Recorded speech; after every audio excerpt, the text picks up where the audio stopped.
That one lady up there looks like Nicholas's mother. I think it is. Nicholas Layton, you know my son, Layton Spear? Nicholas? That looks like his mother.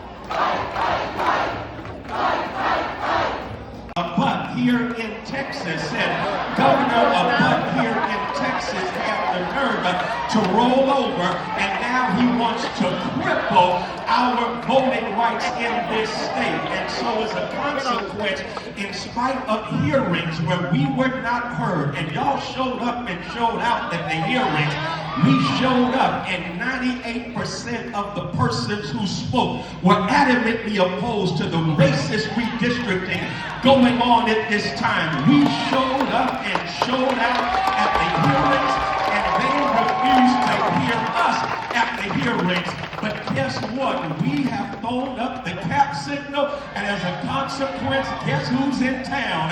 Our sister girl, the queen of clapback.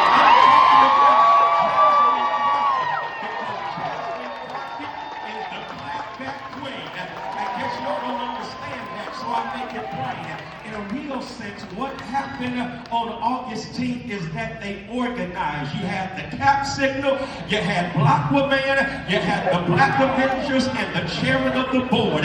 They organized. Y'all still did not get it. They organized. There's power in organization. I met Muhammad Ali one time at the Democratic Convention in 2008 in Denver, and when I met him, Ali did this. He looked at me like that, and then he said, "You ain't prettier than me." And so I said, "I ain't trying to be prettier than you." He said, "I'm gonna organize my fingers into a fist and knock you out." And the champ hit me in my jaw. I went down to the ground in mock. In a real sense, Ali says, if I organize these fingers, all of a sudden the power of organization can result in a knockout. I'm simply trying to say it's time to bring our fingers together and organize right here in Texas. If we organize in Texas, we can strike a blow and knock out injustice, knock out gerrymandering, knock out voter suppression. We can knock it out if we understand the power of organizing. And guess what? Tonight we have the chairwoman of the board. Tonight we have the cap signal has gone up, and y'all, Jasmine Crockett is in the house. I promise you, she is the clapback queen. If you don't believe it, ask Marjorie Taylor Greene. That's right. She is the clapback queen. If you don't believe it, ask low, no IQ Donald Trump. She is the clapback queen, going all over this country, representing to the point where people around the country are saying Jasmine Crockett is our Congresswoman. I love that, but y'all, we know Jasmine Crockett, her base is right here in Dallas. Her base is right here. So y'all, I'm throwing up the cap signal because I want to introduce to some presenter, everybody, the clapback queen, our courageous fighter, our brilliant Congresswoman who advocates on our behalf, a voice for the voiceless who never gives up. I'm talking about Jasmine Crockett, who ain't no joke. Crockett, the clapback queen. Would y'all receive the clapback queen?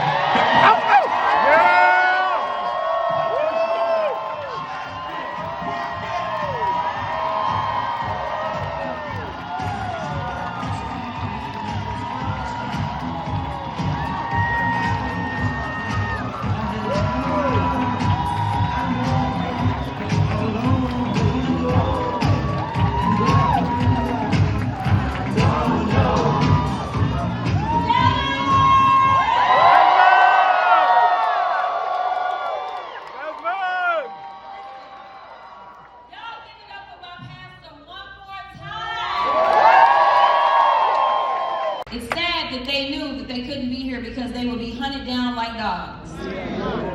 You would think that somehow they were involved in the Epstein files, the way they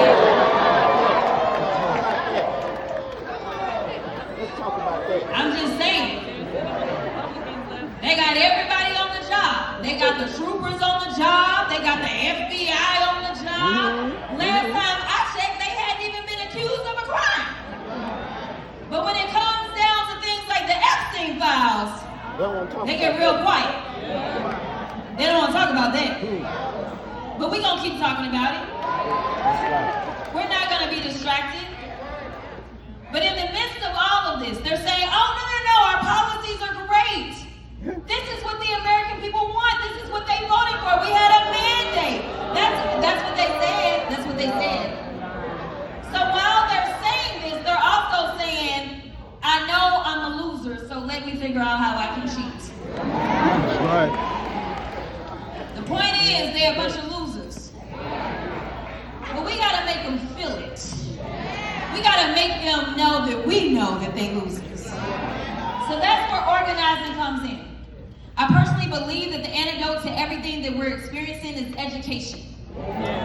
Do you know that one of the top research Google terms the day after the election was, what is a tariff? That was after the election, y'all. That was a little too late. That's right. We probably should have figured that out before he sent our economy into a tizzy. We probably should have figured that out before we started losing all of our trade partners. We probably should have figured that out and maybe made a different decision as it relates to who sat in the White House. Right. So here's the reality. When we look back in 2018, the last time he was in office, that was the midterm backlash that we saw in 2018. In 2018, we were able to pick up so many Texas state house seats because people were so enraged by everything that was going on in D.C. In fact, we were able to flip a number of those courts of appeals right here in Texas as well. Unfortunately, though, when it came down to that Senate race, y'all remember what happened with Cancun Cruz? Yes. Y'all need to send him to Mexico permanently. He don't like to be here when we need him anyway. So here's the reality. Most of you remember that Beto lost. But how many remember that he lost by less than 3 points? But here's the scarier part, and this is why they are coming for the seats. This is why they want to introduce all types of voter suppression. It's because we only had 17% of Texans turn out. 17%, y'all. Just imagine if we got to 20% or 25%. Let me tell you, when they ended up flipping Georgia and getting 2 Senate seats, they ended up getting well over 80% participation. That's how much work it took. So I am here to tell y'all that it is time for us to roll up our sleeves and get to work.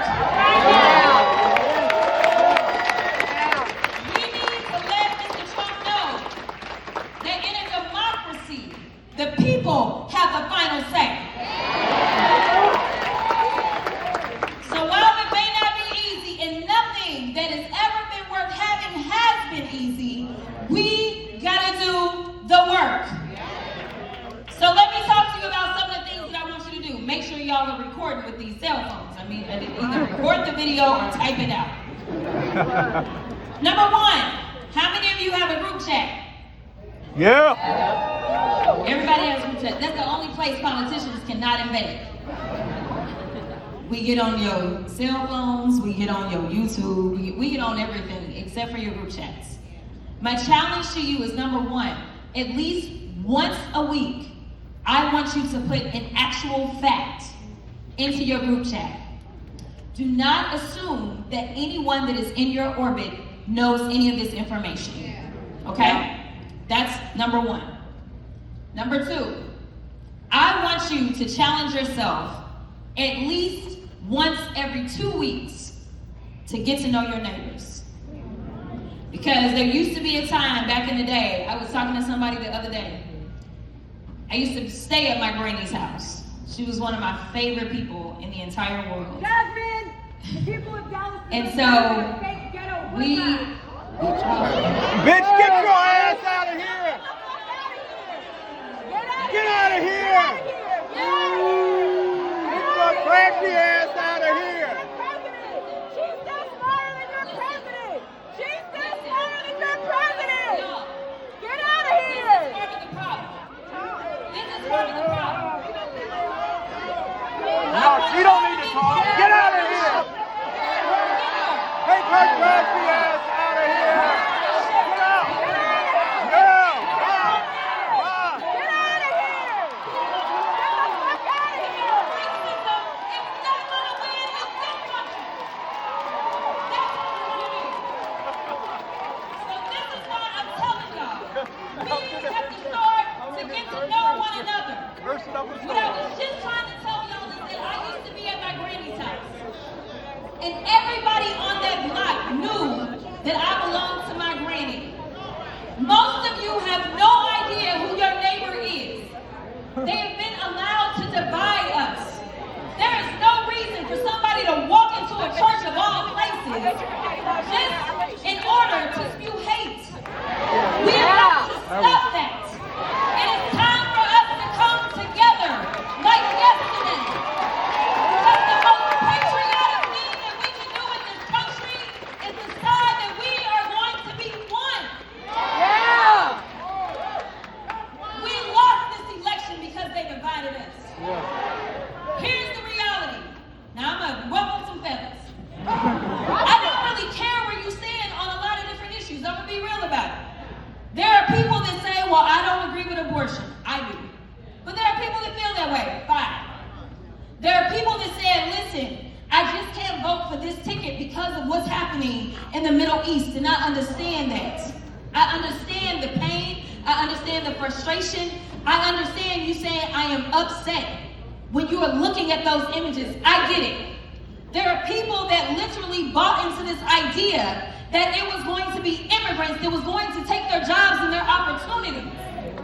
They divided us. But let me tell you, they are sitting up there saying, go and fight over 1% and ignore the 99%. We can walk and chew gum in this country. I am telling you, I have seen the budget.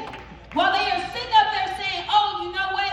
We have to cut healthcare. We have to cut food assistance. We have to cut educational funds. And it's all so that we can make sure we get out of debt while at the same time driving us into more debt.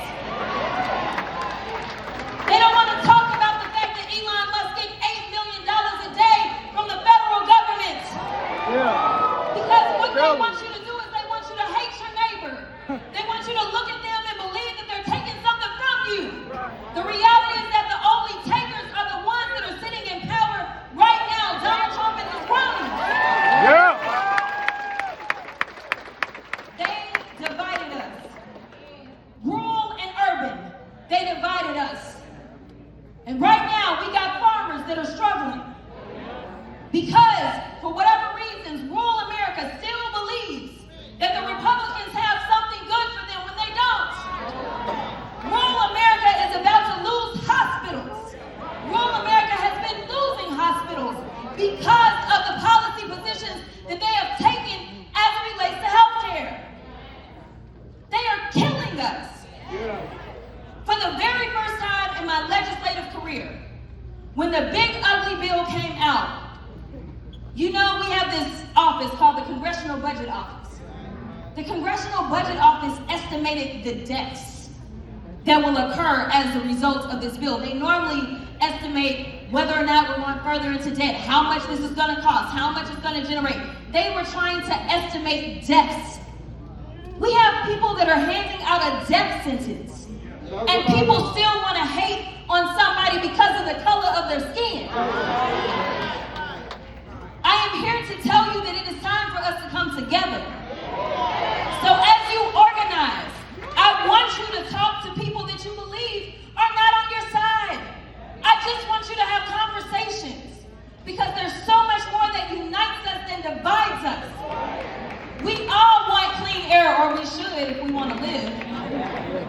We all want housing to be affordable. We all want to be able to send our children to school and know that they're going to be safe. We all want to make sure that we can earn not just an income, but a living. These are things that we all share. So why are we fighting about whether or not the trans kid is playing sports? That's right.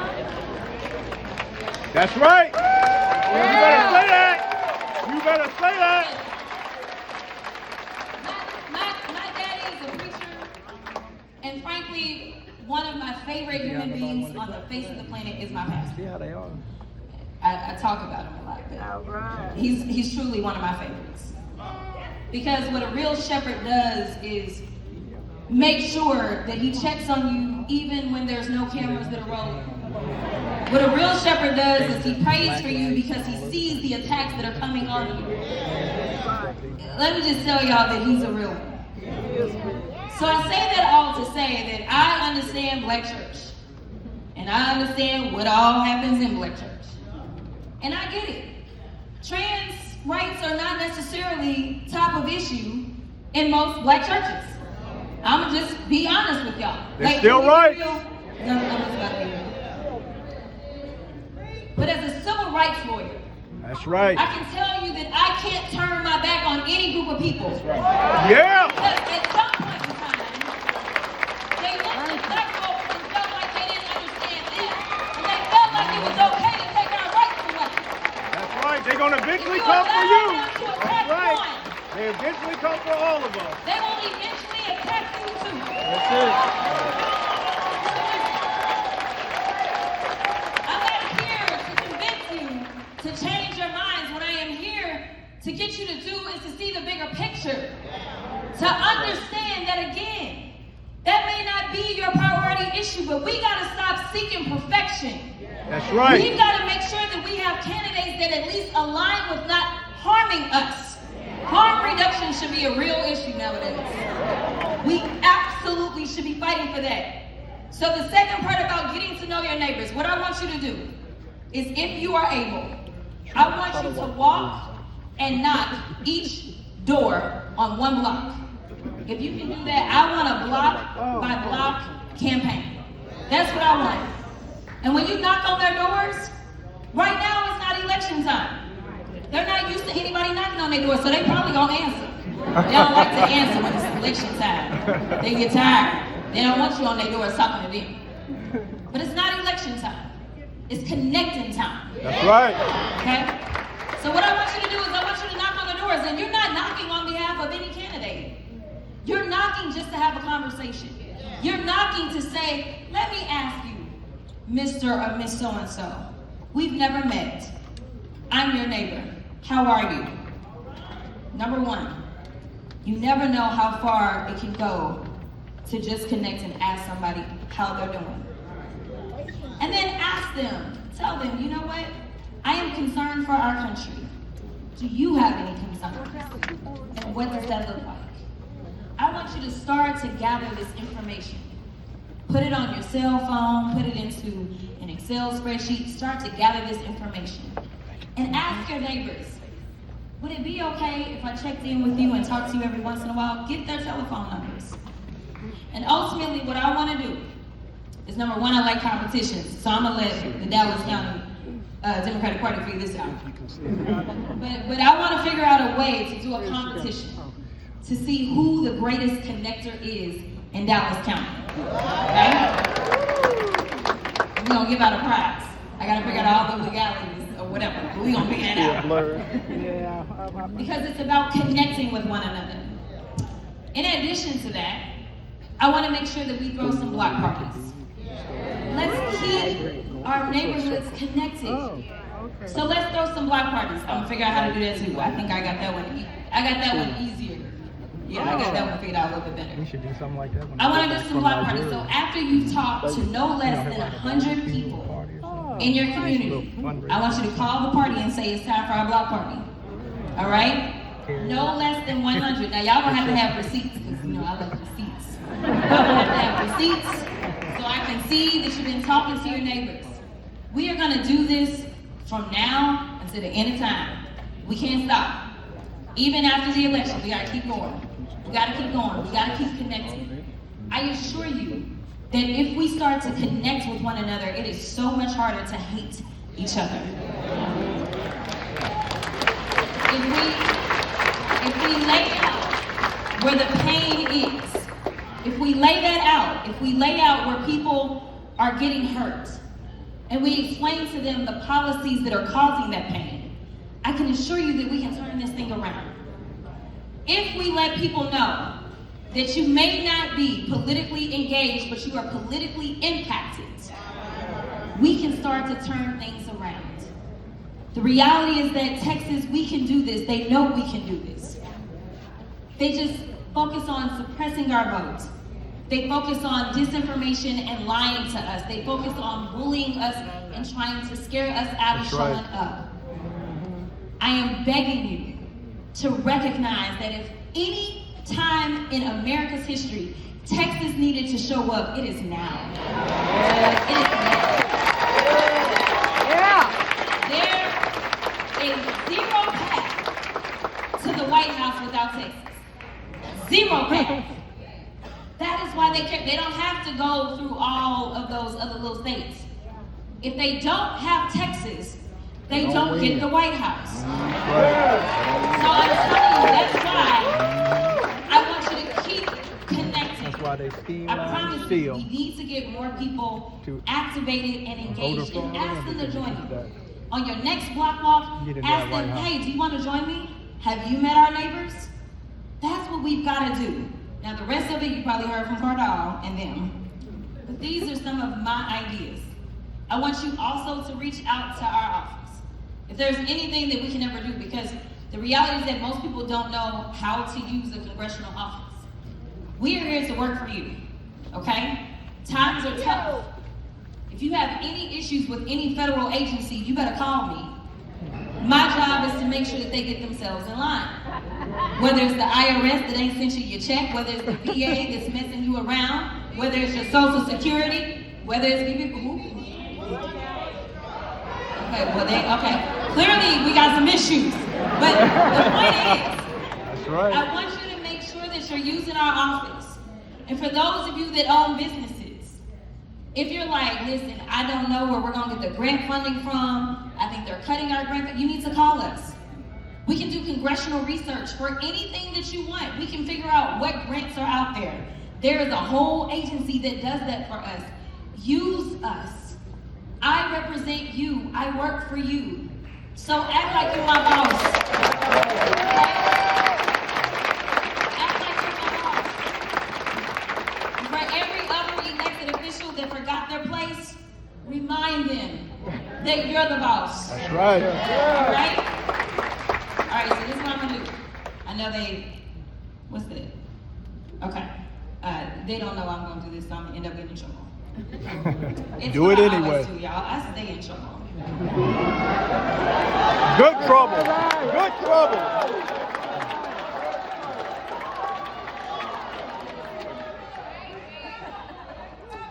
All right, so here's the deal. Because I very rarely am home because I am traveling everywhere else, I don't want to just be in a situation where I'm talking at you because politicians talk to y'all all the time. It is important for us to listen. So I am going to pass, I think, my mic, and I'm going to take 2 questions. Make them good, y'all. Make them good. All right, Kendall is going to take my mic.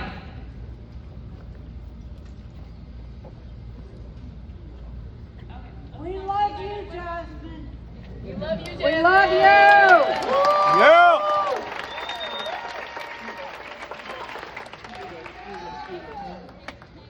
You already went up there. Hey. Hello, my name is LaTawn Martin, and I live in Dallas, but I'm from Texas. Excuse me. First, I want to say, like, I admire you, what you do, like how you speak out for us, like you are the Democrats that do speak out and speaking up against like the stuff that's going on. So I do want to appreciate that you are a voice for us that are voiceless. So my question is, okay. My question is, what is the plan for the Democrats have for 2026 to make sure that the voters show up? I know that, as far as like black and brown, as far as our numbers, the people that showed up, it was, mostly Democrat. However, there were a lot of people that did not come out. So what are you gonna do to ensure that we get out to vote this time, and also that we're informed? What we gonna do to because curb that? a lot of people are looking on social media, but there's a lot of information that if we knew, we probably would have voted, and a lot of things are censored. So I just want to know what's going to be done for 2026.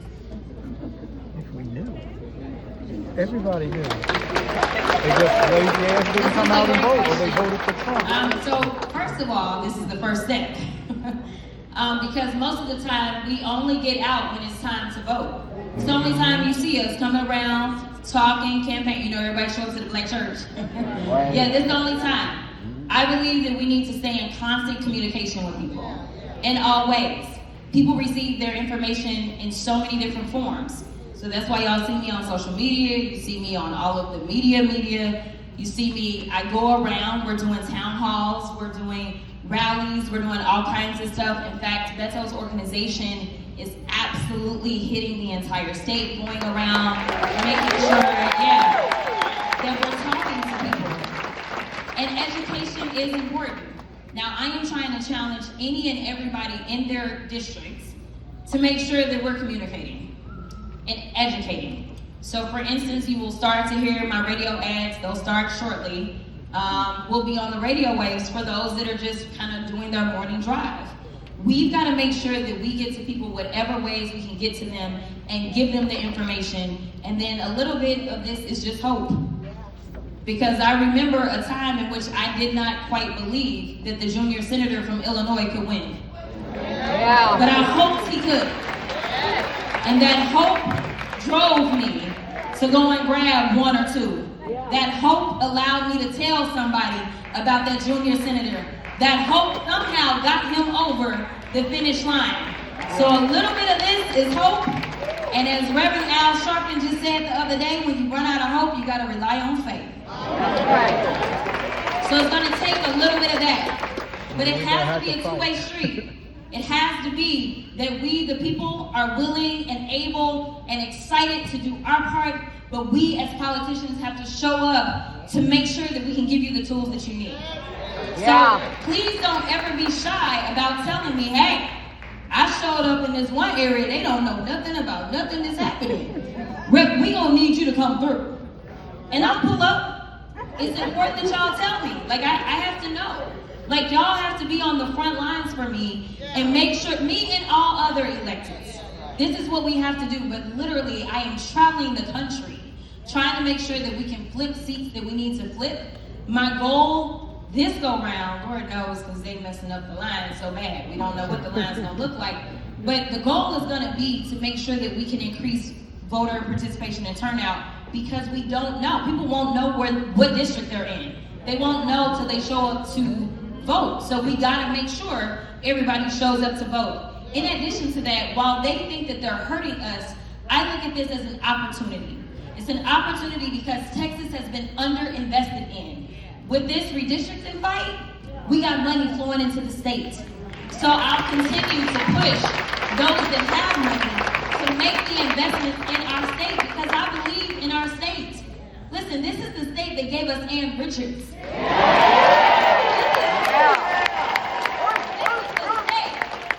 Believe it or not, as we are fighting for the Voting Rights Act, what is left of it, this is the state that gave us LBJ. That signed the Voting Rights Act into law. Let me tell you, we can do this. We're a majority minority state. Our state looks demographically more like California than it does Mississippi. We can do this. But we gotta do the work, and we gotta have a little bit of hope. But with education and coming together, I promise y'all, we are going to shake this country. All right. Who really?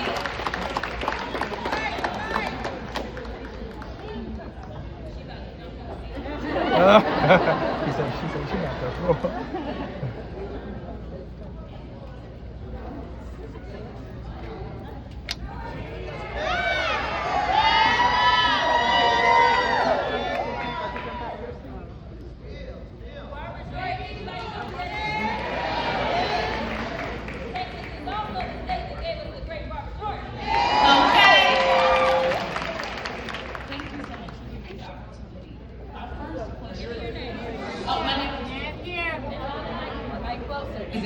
There you go. There you go. Thank you so much for giving me this opportunity.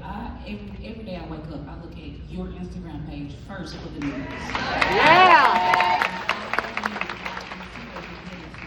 My first question is, or my question is, how can we bridge the gap in between? You are in every state doing everything on different trains in St. Louis, in Texas, in Washington.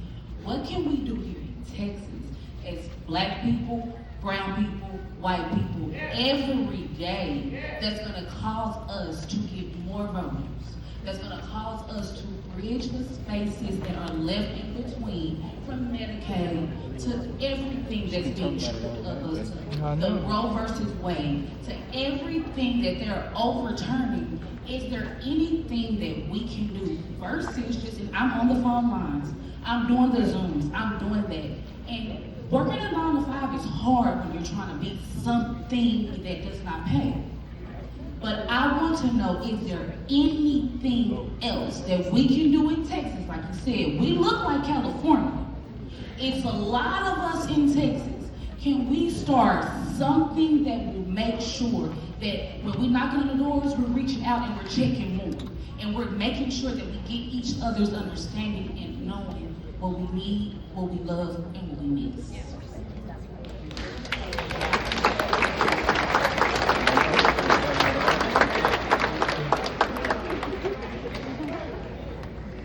Listen, my answer to that is some of what I told y'all to do. Right. The other part of it is this.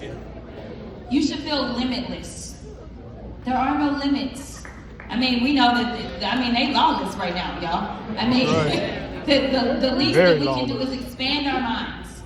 Let me tell you, you are so much more influential than I ever will be. Because when I walk into a room, most people see a politician. And when you think about a politician, a lot of people end up being like, because they believe that we have some ulterior motive. Tap into your influence. You have a sphere of influence that I can't infiltrate. Make sure you infiltrate on my behalf, on behalf of democracy. Make sure you do it. So whether it's starting to, how many of you are a member of a book club? Why is it that you can't start a political club? Why can't you have coffee and conversations to talk about these things? I'm saying, like, there are no limits to what you can do. Do whatever it is that you want to do that you believe is going to allow you to connect with and have real conversations. Because all we're doing is getting hate on the internet. We don't know each other. And we got a lot of keyboard warriors. I'm a real one though. Trust and believe in real life. I do more than the keyboard. But nevertheless, we've got to make sure that we are starting, because people are ignorant. Like, and when I say ignorant, please somebody know that the real definition of ignorance is not. Yeah, we know. I'm not trying to disparage anybody, but people just don't know. And some people don't know because they don't want to know. That's Fine. right. Then you And have some don't people care. that literally are trying to figure out how they're going to keep a roof over their head, keep food on the table, and keep clothes on the backs of their children. They don't have the luxury or the privilege of having the time to know. Yep. So those are the people you got to talk to. When you see people that are working low-wage jobs, let me tell you something. Chances are they're working multiple jobs because they're not having a job that is giving them a living wage. So make sure you talk to them. Make sure that that person that is bagging your groceries at the grocery store, you make them feel seen. Because we are in this thing together. Yeah. Right. So you ask them how their day is going. You ask them if they have children. You ask them what their fears are. You tell them about the power of their voice and their vote. Listen, we in a church, so I need y'all to go out. Where my, okay, y'all know what, okay, never mind. I'm gonna need y'all to be soldiers on the battlefield. That's right. Fight! I need you to go out and talk about the power of the vote. Right now, I went to 3 of my schools in district. Lord, I'm tired today, y'all. I went to 3 schools. And I do this thing because most kids have no idea what a congressperson does, and frankly, a lot of adults don't either. That's right. But I try to make sure that my kids know. So I set up a mock house, a mock senate, and I pick a little president. And I always let them, I don't do parties. We don't do parties, we do ideas. Because that's how it should be. So we don't do parties. So I allow them to come up with bills. Every class I got today, this is the first. This is the first time that I have done this, and I've done this with all age groups, and unfortunately, every single time I've done this until today, I've always had kids solve our gun violence problem. Oh, yeah. It has always been top of mind, and they have always solved it, unlike Congress and, well, the Texas House and the Senate. That's right. But today, the only thing they wanted to talk about was these cell phones.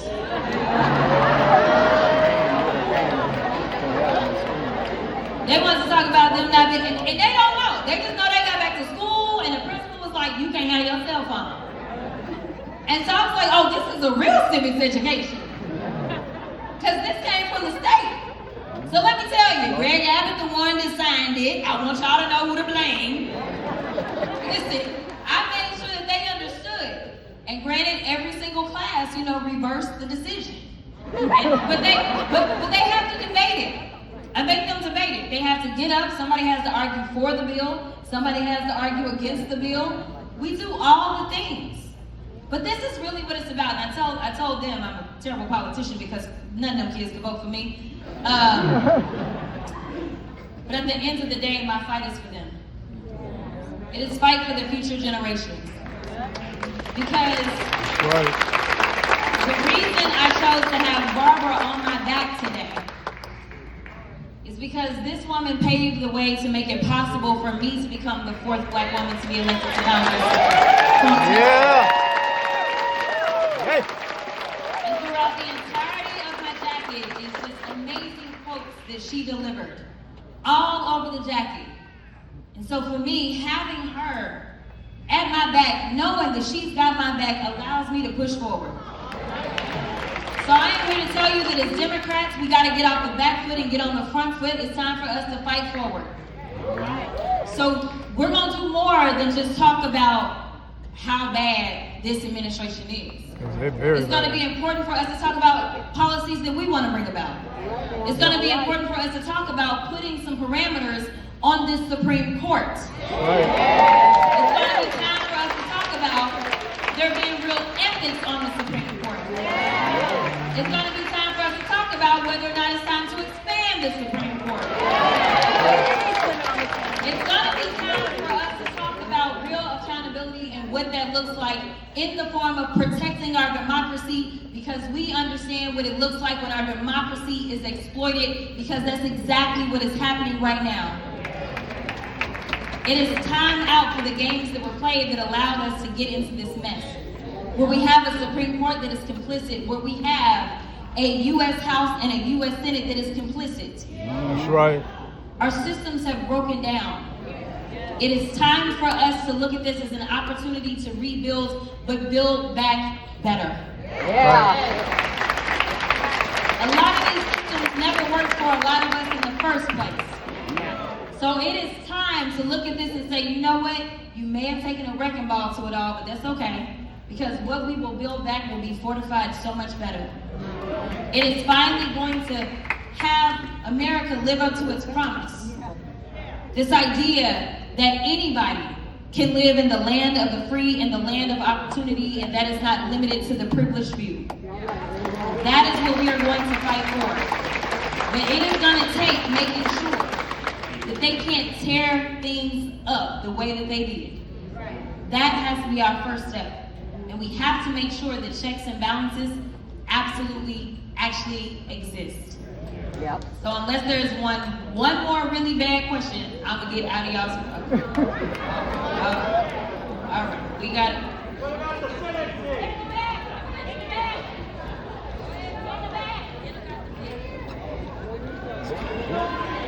She's just in the back. She's in the back. I do have a speech impediment, but I'm going to say it where you can understand with no problem. I am DEI. I've been here for you. Look like you, female and disabled. And if I can get out, you got to asking her what she gonna do or what. We need to talk to everybody. Yeah. And we need to be right behind her. I'm sorry, that's not the question.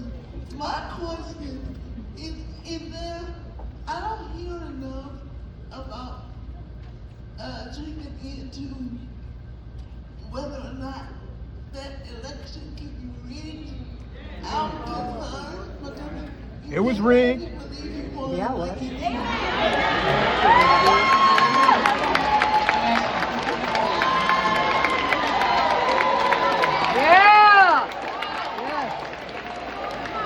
It was rigged.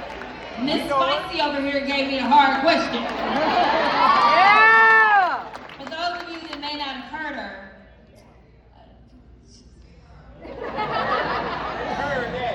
Speak it. it's concerns about the election and whether or not Elon and them. Oh yeah. It was rigged. Okay, so I will tell you that there are always opportunities to file cases. I know that there was litigation that was taking place, I want to say in New Jersey. I can tell you that there was not this kind of widespread litigation that was filed. I can tell you that one of the things that we need to do as we look for making sure that we rebuild stronger is we don't need to use Starlink for sure. That's right. And I'm not saying, listen, I have no, I'm being real with y'all. Ain't nobody gave me no information beyond what y'all got. I ain't got nothing more, okay? So I want to be clear that a lot of times in court, one of the things that they do is if a judge is presiding over a case, it's just the appearance of impropriety that makes a judge have to then recuse. It don't look good. It don't smell good. It don't feel good. So we could all feel a little better if, say, we didn't have somebody that was investing $250 million into an election. That's right. And then somehow also have the Starlink that some of our machines were, That's right. I mean, it looks suspect, right? It was But, rigged. Y'all know I'm a data-driven girl, and I don't have the data. But we need to make sure, and I just recently, this past week, filed a bill to hopefully increase some of the transparency around things, making sure that we get kind of elections to be more digital so that people know exactly how long the wait line is. I want to ultimately make sure we know how many people have voted so we can continue to kind of tick off. What we do in Dallas County is we have a sheet and then it's like different hours, but like so that people can kind of keep up with it in real time so that we can make sure that we are evaluating kind of what's what. Maybe even get a little bit more efficient on some of those exit polls so that we can kind of have some things in place. There's other things that we can do and we need to continue to think about it because our challenges are only going to be that much greater with where we are going with technology. And I say where we are going, we actually haven't caught up. We are quite behind, but there are those that want to ruin our democracy that are a little bit ahead of us. So there's a lot of work that we need to do, not only with legislation in and of itself, but also making sure that we are tapping into the best talent and making sure that we don't have any problems as relates to AI and some of the other things that may ultimately start to play a bigger role. And I say bigger because we know that AI has played a role as it relates to kind of some of the misinformation and disinformation that is actually put out there. I can't tell y'all how many lies are out there from me. But it's all good. But I just want to say thank y'all so much. God Thank bless you. y'all. Thank you.